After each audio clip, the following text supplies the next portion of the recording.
Pour commencer, comment définit-on une pièce à corps multiples? Dans SolidWorks, par défaut, les fonctions de base fusionnent entre elles. C'est-à-dire que les volumes que vous créez au fur et à mesure, si ils sont en contact, ils fusionnent. Par définition, donc une pièce à corps multiples, c'est une pièce qui possède plusieurs volumes qui ne sont pas fusionnés. Je vous en montre un exemple tout de suite. Donc là, je crée un simple cube. Dans SolidWorks, on code toujours. L'esquisse est entièrement noire, donc je sais qu'elle est totalement contrainte. J'extrude mon élément. Pour l'instant, je n'ai qu'un seul volume. Je vais créer une nouvelle esquisse, disons sur le plan de droite. Restons sur des volumes simples afin de mieux saisir ce qu'est une pièce à corps multiples.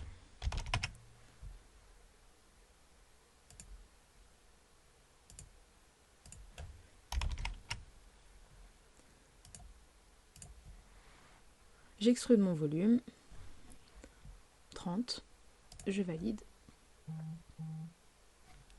Donc après avoir validé ma fonction, regardez ici, mes deux volumes sont parfaitement fusionnés. Cette partie-là fait partie d'une fonction, cette partie-là d'une autre fonction, et pourtant cette face-là est totalement fusionnée, ainsi que en dessous c'est pareil. Entre ces deux volumes, il n'y a pas de différence. Les arêtes vives témoignent qu'à l'intérieur, il n'y a pas d'éléments qui s'entrecroisent. Je vais d'ailleurs le valider en regardant grâce à la vue en coupe. La vue en coupe qui me permet de voir l'intérieur de mes pièces. Regardez, il n'y a pas de volume qui s'entrecroise. Par contre, si je retourne dans ma fonction, la deuxième fonction que j'ai faite, et que je l'édite, il y a une petite case ici, fusionner le résultat, que si elle n'est pas cochée, va créer un deuxième volume sans le fusionner aux autres volumes qu'il pourrait croiser. Si je valide, regardez la différence, je n'ai plus les arêtes vives de tout à l'heure. Si je sélectionne cette face, il va me la sélectionner jusqu'au bout. Et regardez derrière, ici j'ai bien de la matière qui s'entrecroise. On n'a plus affaire à un seul élément fusionné, mais bien à deux faces distinctes. Et lorsque je vais sur ma vue en coupe, regardez,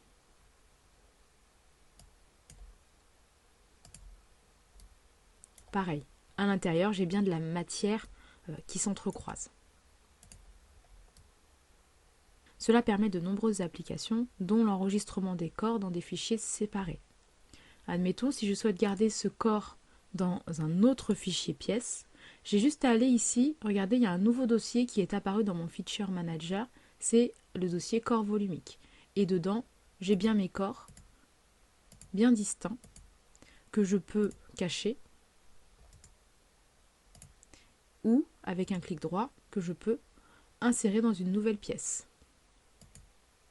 Si je choisis cette option, donc je lui indique les corps ou le corps que je souhaite enregistrer, je peux importer n'importe quoi dans mon fichier, et là, avec les trois petits points, je lui renseigne le lieu où je souhaite l'enregistrer. Je valide, et lorsque je valide la fonction, il me présente une nouvelle pièce, d'accord, renommée avec le nom que je lui ai donné tout à l'heure. Et cette pièce-là, la petite flèche que vous voyez ici, indique qu'elle a un lien direct avec une autre pièce. Donc cette autre pièce, si je viens la modifier, admettons ici, je viens faire un enlèvement de matière, donc je sélectionne la face, j'ouvre une nouvelle esquisse.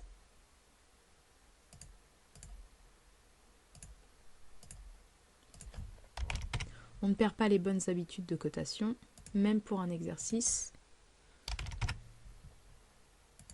Je fais un enlèvement de matière à travers tout. Et lorsque je valide, et que je bascule surtout dans l'autre pièce, ça a un impact direct sur cette autre pièce. Par contre, le contraire ne marche pas. Je sélectionne cette face pour faire un enlèvement de matière.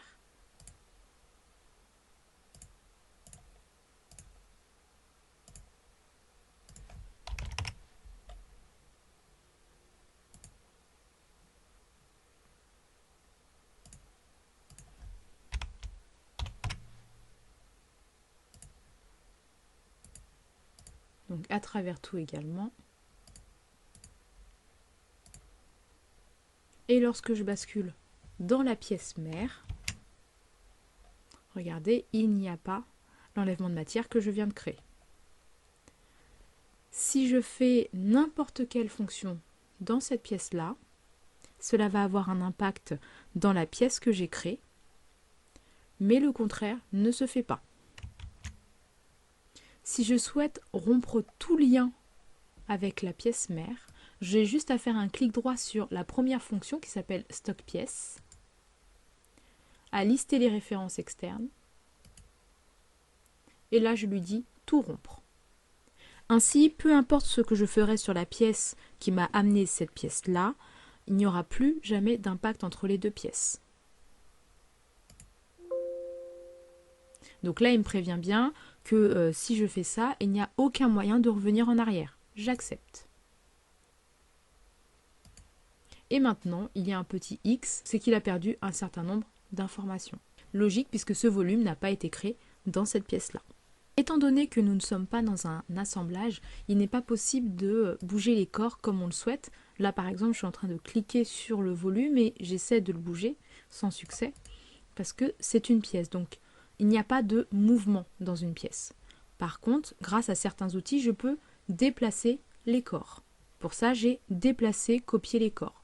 Si vous ne le possédez pas, vous avez juste à rentrer ici le nom de l'outil que vous cherchez. Donc, bien renseigné ici, commande. Et si je fais déplacer, j'ai ici déplacer, copier les corps. J'ai juste à le sélectionner et à le déplacer dans mon onglet de fonction. Déplacer, copier les corps. Donc j'ai plusieurs possibilités, soit translater, pivoter, soit contrainte. Voilà les deux manières de faire. Donc je vais aller sur contrainte pour vous montrer comment, par exemple, déplacer ce corps jusqu'à cette extrémité-là. Donc je le sélectionne déjà, je lui renseigne quel corps je souhaite déplacer, et ensuite je lui donne les entités que je souhaite contraindre entre elles. Si je souhaite amener cette face-là contre cette face-là, j'ai juste à les sélectionner toutes les deux, et les bonnes sélections amènent toujours les bonnes propositions. Je n'ai pas besoin de cliquer sur coïncidente, il me l'a déjà fait. Par contre, il faut bien que je dise ajouter afin qu'il le valide. Pareil, si je souhaite amener cette face-là ici, je les sélectionne toutes les deux. Les bonnes sélections amènent les bonnes propositions. Et j'ajoute. Je valide ma fonction. J'ai la possibilité également, avec la même fonction, là j'ai déplacé, mais je peux également copier les corps. Je lui renseigne le corps à copier, je vais dans translation, rotation, et j'ai ici copier. J'ai juste à lui donner le nombre de copies que je souhaite faire. Donc imaginons, je veux 3. Et là, je vais faire mon déplacement, par exemple, suivant Z, et regardez.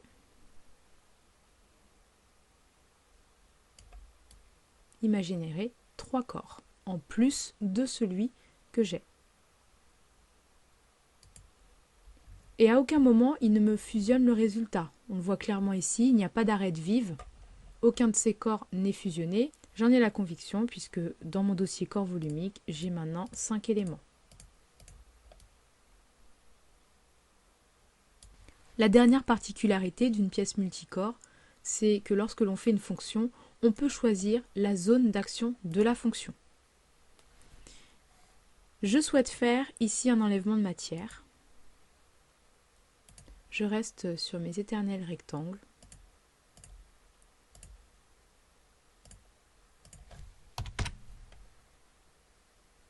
Et je cote toujours. Fonction enlèvement de matière, et là je lui dis à travers tout. Avant de valider, Là, on s'attend à ce que mon enlèvement de matière ait été fait sur toute la longueur de ma pièce. Or, j'ai ici une option qui me permet de définir la zone d'action de ma fonction, c'est-à-dire choisir les corps qui seront impactés par ma fonction. Je décoche sélection automatique en étant sur corps sélectionné. Et là, je viens lui dire, je souhaite que ce corps-là soit impacté par ma fonction et ce corps-là. Le corps où il y a l'esquisse, je ne l'ai pas sélectionné, donc il n'aura pas d'enlèvement de matière. Pareil pour celui-là. Si je ne suis pas certaine de mes résultats, j'ai toujours la possibilité ici d'avoir un aperçu. Et là, je me rends bien compte que les deux éléments qui sont impactés sont bien ceux que j'ai choisis. Donc, je valide.